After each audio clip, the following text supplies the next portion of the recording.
Welcome to my channel study with Nisha Gyan Ganga में आप सभी का स्वागत है।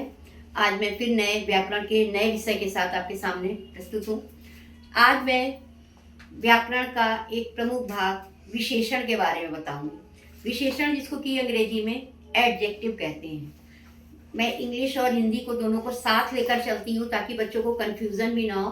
और इस समय मैं यूपी सीटेट वगैरह की तैयारी भी करवा रही हूँ, यूपी टेट की, और इन सब की को ध्यान में रखते हुए वीडियो बना रही हूँ। तो चलिए हम आते हैं अपने टॉपिक विशेषण पर।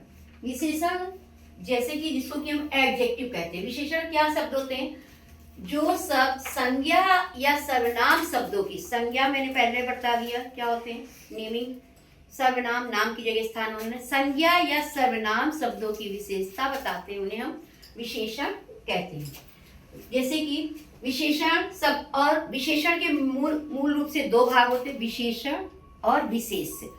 विशेषण द्वारा, शब्दों द्वारा जिन शब्दों की विशेषता बताई जाती है वे विशेष कहलाते हैं। जैसे कि हरा तोता, तो हरा क्या है, इसमें विशेषण है, और तोता क्या है, विशेष्य। विशेषण के दो ही मुख्य पार्ट होते हैं, विशेषण और विशेष्य।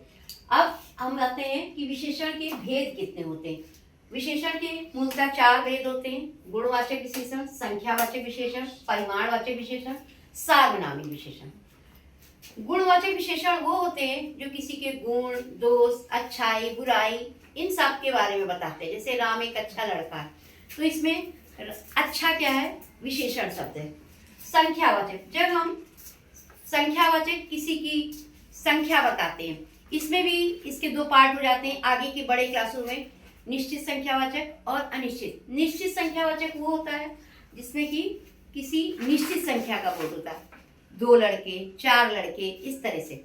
और अनिश्चित, कुछ लड़के, कुछ शब्द का प्रयोग होता है, तो वहां पर अनिश्चित संख्यावाचक हो जाता है। परिमाणवाचक, परिमाणवाचक भी दो प्रकार के हो जाते हैं, निश्चित परिमाणवाचक और अनिश्चित परिमाण। निश्चित परिमाणवाचक ये होता है कि 2 किलो, जिसको क्वांटिटी 2 किलो चीनी, तो इसमें 2 किलो पूरा मालूम है कि 2 किलो ही चाहिए, तो ये हमारा निश्चित हो गया।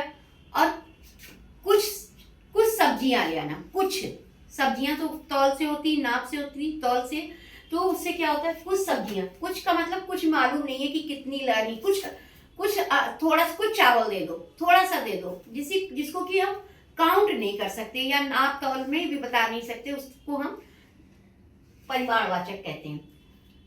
और सार्वनामिक हमारा 4th नंबर पे आता है। सार्वनामिक जो शब्द संज्ञा शब्द जिन सर्वनामों की विशेषता बताते हैं, सार्वनामिक। जैसे वह लड़का बहुत अच्छा है, वह इसमें क्या सर्वनाम है, संज्ञा से पहले ही इसका प्रयोग हो जाता है, बहुत अच्छा है, तो वह क्या हुआ, अच्छा हमारा विशेषण हो गया।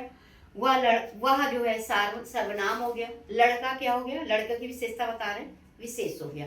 इस तरह से हमने विशेषण के बारे में बताया कि विशेषण क्या होता है, विशेषण के कौन से, विशेषण के अंदर हम किन किन चीज़ों का अध्ययन करते हैं, विशेष क्या होता है, विशेषण क्या होता है, विशेषण के कितने भाग होते हैं, भेदों के की उपभेद भी होते हैं, इन सब के बारे में मैं बताया। और आपसे यही उम्मीद करती हूँ कि आप इस वीडियो को अगर देखेंगे और समझेंगे तो बहुत अच्छे से समझ में आ जाएगा। बहुत लंबा मैं वीडियो लेकर नहीं चलती हूँ कि आपको बोरिंग लगने लगे और आप उसको बंद कर दें।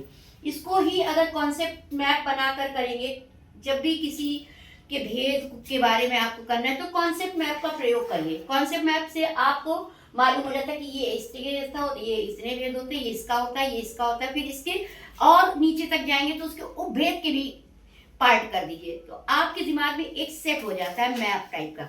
और इसके बाद आप जितना अध्ययन करेंगे, जितनी गहराई तक जाएंगे, अभी तो मैं बहुत लंबे क्लासेस को लेकर नहीं चल रही हूँ, बहुत बड़े क्लासेस को लेकर नहीं चल रही हूँ, छोटे छोटे वीडियो बना रही हूँ ताकि आप लोगों को बोरिंग भी ना लगे और समझ भी आए।